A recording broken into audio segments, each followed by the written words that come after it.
शिक्षानीति 2020 शिशुबाटिका नियुक्ति में वृद्धि पाउछि असंतोष। नियम अनुसार डीसी पाठ्यक्रम में जो मैंने कृतकार्य होते से बालबाटिका शिक्षादान करें कि दुखर विषय राज्य में पाठ्यक्रम में 15 ରୁ 20 हजार शिक्षक योग्यता हासिल करते सुधा सरकार पातर अंतर करुवा अभियोग होती। शिशु भवन में पाठ्यक्रम में योग्यता हासिल कर शताधिक पुरुष और महिला एकाठी हो सरकार विरोध में नाराबाजी करते। अभियोग अनुसार योग्यता अर्जन करथिबा व्यक्तिविशेष को ए बालबाटिका शिक्षार भार प्रदान न करी सरकार प्राथमिक शिक्षक मानक ए दायित्व प्रदान करिसेंती।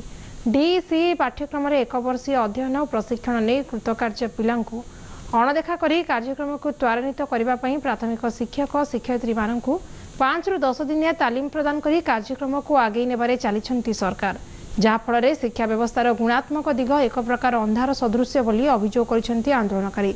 जदि सरकार तांको कार्यपंथा परिवर्तन न आणती तेबे आगामी दिन में राजरास्ता न्यायर लड़ई हेबो बोली मत रखिछंती समस्त आंदोलनकारी।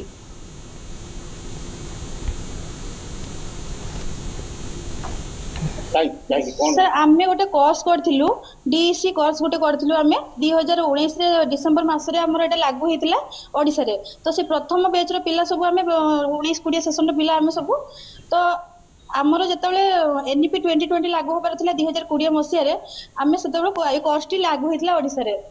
आमे सेठी रे हमर गाइडलाइन थिला कि आमे जिते एथरे क्वालिफाई हैला पर कोर्स टी रे आमे बालबाटिका पे एलिजिबल बोली। तो सेही हिसाब रे आमे कोर्स टी करथिलु किंतु किछि कारण बस तो हमर एटा स्थगित होई कि रहि गला।